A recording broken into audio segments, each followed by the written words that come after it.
decision that I made. It just, it coincided with like a tragedy that happened in my family. Like I lost my stepdad, so I moved back for that, for that reason.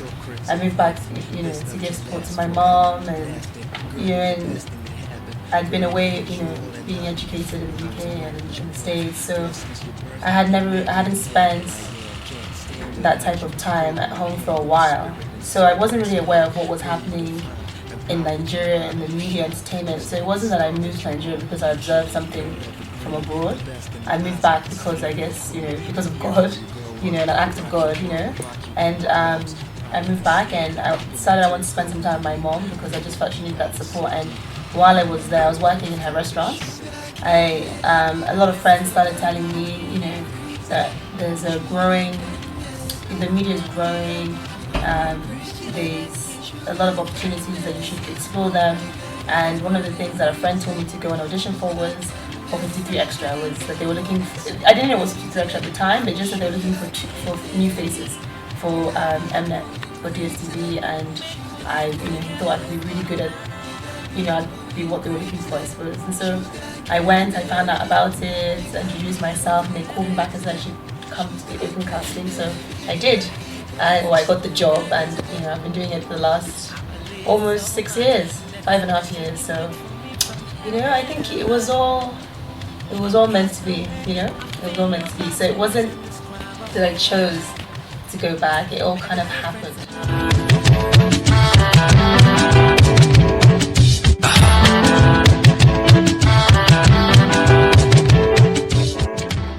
For me, fashion has always been about not fashion, if you see what I mean. I've never really had a relationship with trends or trying to stay current.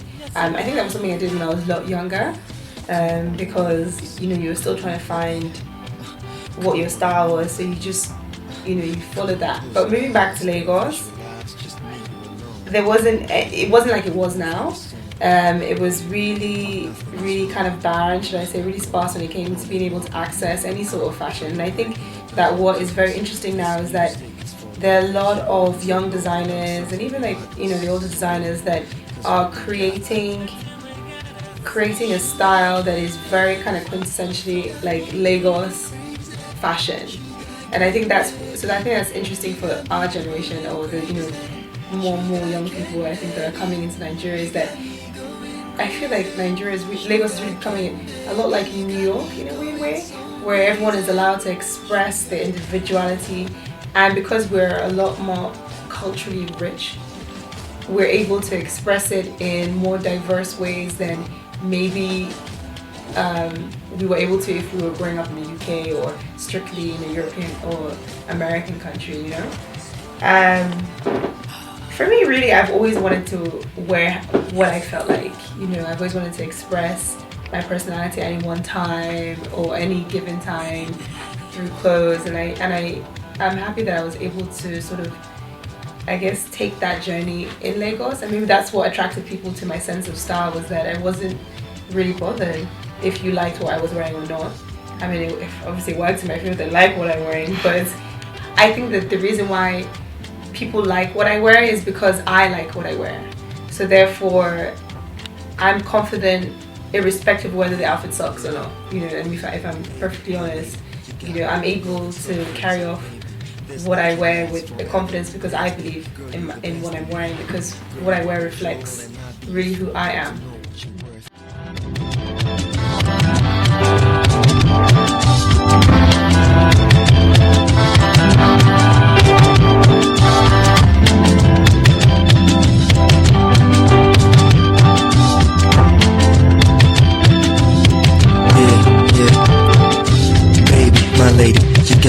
Going so crazy, maybe this love can last forever, lasting. Girl, you the best thing that happened. Girl, you a jewel, and I'd be a fool not to know what you're worth. Girl, since your birth, you made me the man.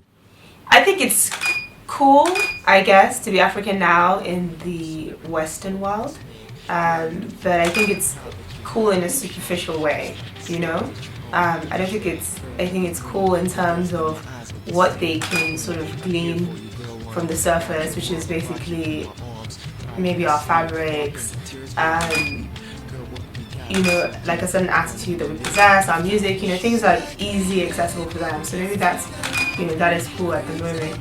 And obviously you have a lot of designers that have pulled from African inspiration, so a lot of people are finding, I guess, otherness, being other, quite trendy.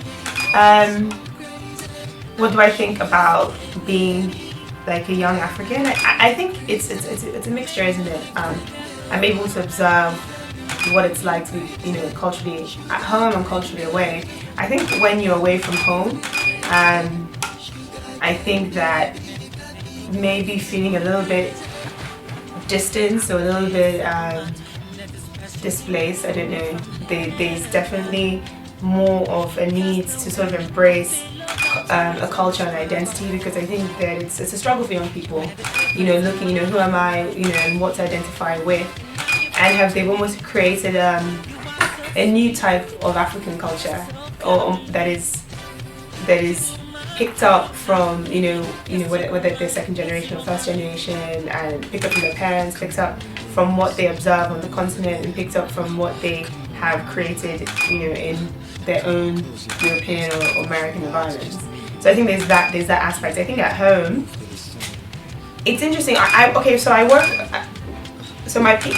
with a young girl. She's 18, and I observe what kind of youth that she is, and, you know, whether she's taking anything away that is culturally viable for her. And I find that the West has a huge impact on young Africans at the moment within Africa, you know, and that is what they're emulating at the moment, and maybe they're doing it with a lot more individuality, because, like you said, we do have that, you know, such strong cultural influences from our parents and before that. I for one, you know, I'm very pro find who you are but never lose sight of what you are. It's very important to me that in creating a culture you understand what your core culture is, you know, or where you're from and why it's significant to, you know, why it is significant to be Nigerian and from whatever tribe. I think it's important to embrace that and remember that, and then create your own identity. But I don't think you should ever abscond from who you are, because I think it creates a different type of displacement. It's actually quite a hard question for me to answer, because I'm constantly feeling like I'm having this debate with people over and over again about, you know, I think it's fantastic to be a Nigerian, because I think that just by being Nigerian and excellent, you're representing a new Nigeria, or you're representing the type of Nigeria that you wish to be a part of. So I don't think saying I was educated in London and therefore identifying as totally as a Londoner is beneficial to the continent, because it's trying to say the best of everything that I am is from somewhere else. I think it's best to say, yeah, I've got educated and I'm different, but I'm the best of what Nigeria has to offer, and present a new Nigeria, as opposed to try and let someone else claim it. You know, let us claim our own, you know, and let us present what is best, as opposed to saying if it's good, someone else gave it to us, because you could say that for every country, you know. So yeah, no, I think that, but I am really excited, I have to say, about being in Nigeria at the moment, because it's exciting to see how young people interpret everything, not just culture, you know, and it's exciting to see that sort of development in Nigeria itself, because, you know, growing up things are a lot more simple. Sugar cane baby, you got me going crazy. Sugar cane baby, you got me going so crazy.